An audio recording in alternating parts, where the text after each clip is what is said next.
Hello बच्चों। हिंदी साहित्य की कक्षा में आप सभी का स्वागत है। हिंदी साहित्य की कक्षा 6 का अध्याय संख्या 1 थोड़ी धरती पाँव जो कि एक कविता है, उसको आज हम सभी पढ़ने जा रहे हैं। हिंदी साहित्य हमें सिर्फ भाषा यानी बोली नहीं सिखाता, अपितु जीवन जीने की कला, उसके महत्व और मूल्यों से भी हम सभी को अवगत कराता है। तो आइए इस अध्याय को हम सभी प्रारंभ करते हैं। यह है अध्याय संख्या 1, थोड़ी धरती पाऊं जो कि एक कविता है।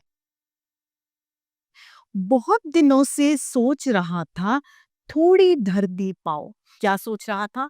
कि बहुत दिनों से मैं ये सोच रहा हूँ कि थोड़ी सी जमीन में पालूं, उस धरती में बाग बगीचा जो हो सके लगाऊं। और वो जमीन ऐसी हो, वो धरती ऐसी हो जहां पर मैं चाहूँ तो बाग बगीचा या कुछ सब्जियां वगैरह मैं लगाना चाहूँ तो मैं वो लगा सकूं। खिले फूल फूल चिड़िया बोले, वहां पर आकर फूल खिले, चिड़ियाएं उन पर महके चहचहाए, प्यारी खुशबू डोले, फूलों की गंध से सारा वातावरण अच्छा हो जाए, खुशनुमा हो जाए। ताजी हवा जलाशय में अपना हर अंग भिगो ले, वो जो ताज़ी हवा है, जो ताज़गी से भरपूर है, वो जलाशय यानी तालाब में या पानी की किसी जगह में अपना हर अंग जो है, वो उस जल में वो भिगो ले। लेकिन 1 इंच धरती भी यानी 1 इंच धरती भी यानी थोड़ी-सी भी धरती कहीं नहीं मिल पाई, यानी थोड़ी भी ज़मीन मुझे नहीं मिल पाई। मैं इतना सोच रहा हूँ, इतनी अच्छी सोच है, फिर भी मुझे ज़मीन नहीं मिली। एक पेड़ भी नहीं कहे जो मुझको अपना भाई। पेड़ एक भी ऐसा नहीं है जो मुझे अपना भाई कह रहा है, क्योंकि हम लोगों ने खुद उनको नाश किया है, उन सब का हमने कटान किया है।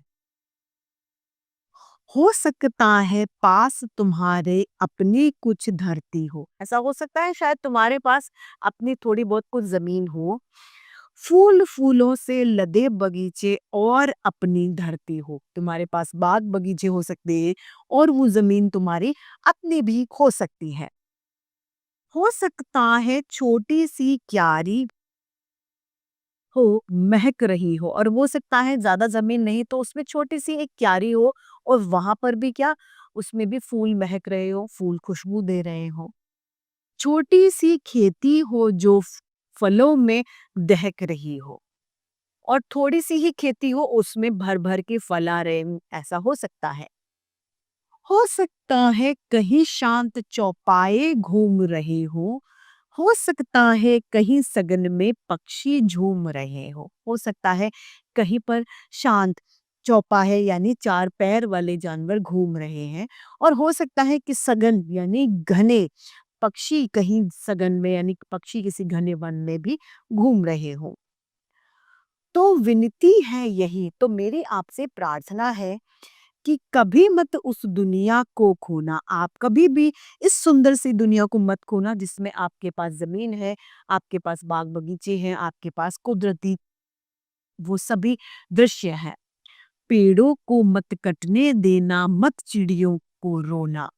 आप कभी भी उन पेड़ों को कटने मत दीजिएगा। यदि आपके पास ज़मीन है तो आप कभी भी उन पेड़ों को कटने मत देना। उन चिड़ियों को अपने घर से बेघर कभी मत करने देना जिनके घरौंदे उन पेड़ पर स्थित है। जो चिड़िया अपने घर उस पेड़ पर बना चुकी हैं। यदि उनका घर टूटेगा तो वो चिड़िया रोएँगी। ऐसा कभी मत होने देना। एक एक पत्ती पर हम सबके सपने सोते हैं। क्या सोते हैं? एक एक पत्ती यानी एक एक वृक्ष की पत्ती जो होती है उस सभी पर हम सभी के सपने सोते हैं, क्योंकि प्राण वायु ऑक्सीजन हमें कहाँ से प्राप्त होती है? वृक्षों से। तो उन पत्तों पर क्या सो रहे हैं? हम सबके सपने सोते हैं। शाखें कटने पर वे भोले शिशु सा रोते हैं। वो जब शाखें यानी डालियां जब कटते हैं तो जैसे मासूम बच्चे रोते हैं ना, मासूम शिशु जो रोते हैं, उस तरीके से पेड़ को भी रोना आ जाता है। पेड़ों के संग बढ़ना सीखो, पेड़ों के संग खिलना। हमें पेड़ों के साथ में बढ़ना सीखना चाहिए, पेड़ों को अपने साथ लेकर आप बढ़े, और पेड़ों के संग ही हमें खिलना यानी जिस प्रकार से प्रकृति हमें सुंदर-सुंदर फूल के रूप में खिलते हुए दिखती है, उसी प्रकार से हमें अपने उसको प्रकृति को अपने साथ रखकर चलना चाहिए। पेड़ों के संग इतराना, पेड़ों के संग हिलना। यानी हमें अपनी हर एक प्रतिक्रिया में पेड़ों को अपने साथ रखना चाहिए। बच्चे और पेड़ दुनिया को हरा-भरा रखते हैं। पेड़ क्या करते हैं? इस दुनिया को हरा-भरा बनाए रखते हैं और बच्चे भी इस दुनिया को खुशहाल बनाए रखते हैं। नहीं समझते जो दुष्कर्मों का वे फल चखते हैं। जो इस बात को नहीं समझते और अनायास रूप से वृक्षों को काटते हैं, वे जाकर क्या करेंगे? ये जो दुष्कर्म वो कर रहे हैं, उनके फलों को वो आगे जाके भोगेंगे। आज सभ आज सभ्यता वैश्य बन पेड़ों को काट रही है। आज सभ्यता कैसी बन गई है? वैश्य बन गई है, खराब बन गई है।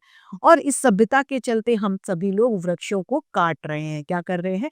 काट रहे हैं, उन्हें नुकसान पहुंचा रहे हैं। जहर फेफड़ों में भरकर हम सबको बांट रहे हैं। और ये पेड़ कटते जाएंगे तो हमारे फेफड़ों में ऑक्सीजन की कमी होगी और हमारे फेफड़ों में जब हम सांस लेंगे तो क्या भर जाएगा? जहर। जहर हमारे सभी के अंदर भर जाएगा। इस सुंदर सी कविता के रचयिता हैं सर्वेश्वर दयाल सक्सेना। तो आइए इस कविता को एक बार फिर से एक साथ में दोहरा लेते हैं। बहुत दिनों से सोच रहा था थोड़ी धरती पाऊं, उस धरती में बाग बगीचा जो हो सके लगाऊं। खिले फूल फल चिड़िया बोले, प्यारी खुशबू डोले, ताजी हवा जलाशय में अपना हर अंग भिगोले। लेकिन 1 इंच भी धरती कहीं नहीं मिल पाई, एक पेड़ भी नहीं कहे जो मुझको अपना भाई। हो सकता है पास तुम्हारे अपनी कुछ धरती हो, फल फूलों से लदे बगीचे और अपनी धरती हो। क्या हो? और अपनी धरती हो सकता है छोटी सी क्यारी हो महक रही हो, छोटी सी खेती हो जो फलों में दहक रही हो सकता है कहीं शांत चौपाए घूम रहे हो सकता है कहीं सघन में पक्षी झूम रहे हो। तो विनती यही तो विनती यही है हमारी, कभी मत उस दुनिया को खोना, पेड़ों को मत कट के देना, मत चिड़ियों को रोना। एक एक पत्ती पर हम सब के सपने सोते हैं, शाखें कटने पर वे भोले शिशु सा रोते हैं। पेड़ों के संग बढ़ना सीखो, पेड़ों के संग खिलना, पेड़ों के संग इतराना, पेड़ों के संग हिलना। बच्चों और पेड़ दुनिया को हरा भरा रखते हैं, नहीं समझते जो दुष्कर्मों का फल वे चखते हैं। आज सभ्यता वहशी बन पेड़ों को काट रही है, जहर फेफड़ों में भर करके हम सबको बांट रही है। तो इसी के साथ हमारी ये सुंदर सी कविता आज यही समाप्त होती है। फिर से हिंदी साहित्य की कक्षा में ऐसे रोचक अध्याय लेके आपके समक्ष प्रस्तुत होते रहेंगे। आज के लिए इतना ही, फिर मिलते हैं। धन्यवाद।